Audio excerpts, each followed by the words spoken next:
What if coincidence isn't random? What if certain moments arrive with impossible precision? Not because of chance, but because reality itself is responding to something happening inside you. A dream appears, then reality echoes it days later. You think about someone you haven't spoken to in years, and suddenly the phone rings. A symbol keeps repeating. A phrase follows you everywhere. A stranger says exactly what your soul needed to hear. Carl Jung called this phenomenon synchronicity, not coincidence, meaningful coincidence, a hidden pattern connecting the inner world and the outer world. Tonight, we're exploring the mysterious language of synchronicity. Through Hermetic wisdom, Jungian psychology, symbols, dreams, and the strange intelligence hidden beneath reality itself. In 1952, Carl Jung introduced the term synchronicity to describe events that are not causally connected, yet feel deeply related. Two things happen at the same moment. No logical connection exists between them, yet together they create meaning too precise to ignore. Jung called it a causal connecting principle, a hidden order behind apparent coincidence. Synchronicity suggests that the universe may not be operating through mechanics alone, but also through meaning. The inner world and outer world mirror one another. Your dreams, your emotions, your fears, your transformation, all of it may echo outward into reality itself. This idea is ancient. Hermetic philosophy taught, as above, so below, as within, so without, meaning the structure of the cosmos and the structure of consciousness reflect one another. Reality is not divided the way we think it is. The mind and the universe may be participating in the same pattern. One of Jung's most famous synchronicity experiences happened during therapy with a patient.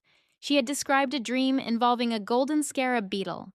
At that exact moment, Jung heard a tapping against the window. He opened it, and a scarab-like beetle flew directly into the room. He handed it to the patient and said, "Here is your scarab." The timing was impossible to ignore. To Jung, this was not simply a coincidence. It was the outer world responding symbolically to the inner world. A moment where psyche and matter briefly aligned. The universe had timed its response to the precise moment it was needed. Coincidence is random. Synchronicity feels alive. The skeptic says, everything is coincidence. The mystic says, nothing is. But synchronicity exists somewhere between those extremes. It does not deny causality. It suggests there may be another layer beneath it, a deeper intelligence expressed through timing, symbolism, and resonance. The rational mind asks, how did this happen? Synchronicity asks, what does this mean? That is the difference, meaning. The soul does not speak in sentences, it speaks in symbols, dreams, events, encounters. Synchronicity is the language of the deeper self. A person consumed by distraction and surface-level reality may experience synchronicities constantly and never notice them. They will call them coincidence, then forget them. But the person who develops stillness, who observes dreams, who pays attention to repeating symbols, begins to see the pattern, not because they invented it, because they finally became quiet enough to notice it. Synchronicity waits for attention. It reveals itself to those who learn how to look.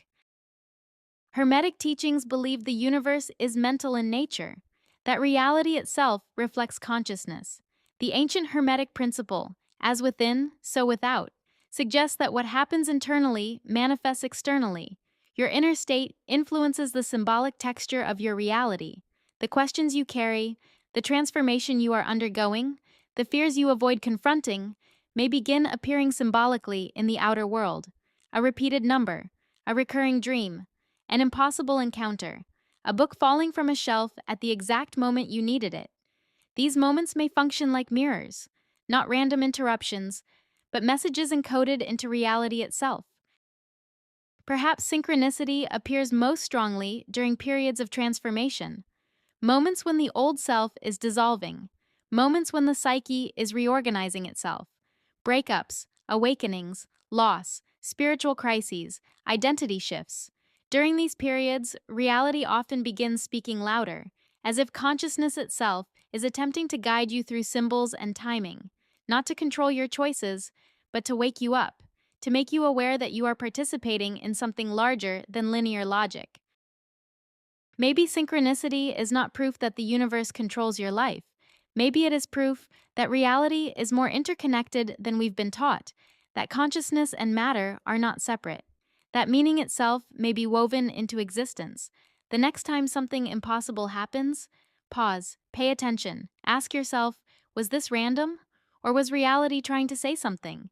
Because perhaps the universe does not speak in words, perhaps it speaks in patterns.